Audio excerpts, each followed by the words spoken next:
¿Pinocho de Guillermo del Toro se acaba de convertir en la mejor versión del cuento? Todos podemos coincidir que el live action de Disney Plus de hace unos meses no entra a competir. Y otra pregunta igual de válida, ¿es Pinocho una película para niños? Y es que luego de tantas adaptaciones del cuento de Pinocho, hablando de las adaptaciones más directas del cuento y adaptaciones que también son un poquito más libres y dirigidas a un público un poco mayor, como la de inteligencia artificial, ¿qué podría poner sobre la mesa Guillermo del Toro para hacer que esta sea una historia que se sienta fresca y original? Resulta ser que sí tiene una forma muy bonita y muy original de contar la misma historia y a la vez hacer que se sienta diferente. Y es que mientras todas las adaptaciones de Pinocho parten de la misma tesis o intentan dar el mismo mensaje, Guillermo del Toro le da una pequeña vuelta a la temática de la historia. En palabras de Guillermo del Toro, él dice que la historia original trata sobre la obediencia y en su versión él habla sobre la desobediencia y las virtudes que se pueden encontrar en la rebeldía. Y partiendo de estos temas, la película nos habla sobre las distintas relaciones entre padres e hijos, nuestras relaciones con figuras de autoridad y también nos habla sobre nuestra relación con la muerte y cómo lidiamos con la pérdida. Pinocho de Guillermo del Toro toca lugares comunes y recurrentes en la filmografía del director. Y esto para nada es una queja, sino más bien es un apunte para notar de cómo hay una forma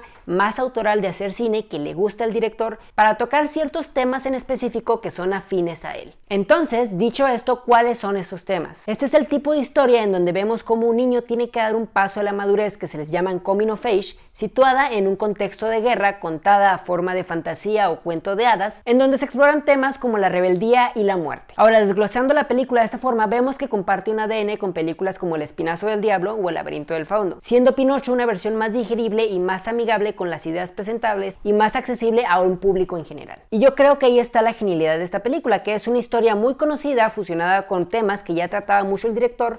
Júntalos y nos trae una película que siente fresca y es muy emotiva. Esto nos deja con un Pinocho que se da permiso de tener un abanico un poquito más amplio de temáticas y escenas con una carga emocional un poquito más dramática a la que estamos acostumbrados del cuento original. Y con esto que les estoy comentando regreso a la pregunta original de si esta es una película dirigida para los niños y aún tomando en cuenta el comentario que el mismo director hizo sobre la animación, que dice que no considera que el estilo de animación sea exclusivamente para los niños, sí hay que aceptar que Pinocho sí es una película dirigida para toda la familia. Hay ocasiones en que las películas animadas se animan a tocar temas que están fuera de los lugares comunes de otras películas de caricatura y empiezan a tocar temas un poquito más serios, como por ejemplo en la película del Zorro del Sabueso, las películas de Don Bluth. Incluso a veces veo que meten a la conversación a la película del Jorobado de Notre Dame, y hay personas que se cuestionan si estas películas son dirigidas para los niños o si un niño tiene la capacidad de aceptar este tipo de películas, y ante estos casos yo sí creo que un niño tiene la capacidad de entender y empatizar con este tipo de películas un poquito más serias. Pequeño paréntesis de una anécdota personal: cuando yo tenía 6 años, mis papás nos rentaron la película de Watership Down, que creo que aquí en México se le conoce como El Príncipe de los Conejos, y lo que en teoría iba a ser una película de unos conejitos, resultó ser una película con un estilo de animación muy diferente a la que un niño de 6 años está acostumbrado fuera de este estilo tierno de Disney. Era una animación un poquito más seria, que trataba con la muerte y tenía imágenes un poquito más subidas a las que un niño está acostumbrado.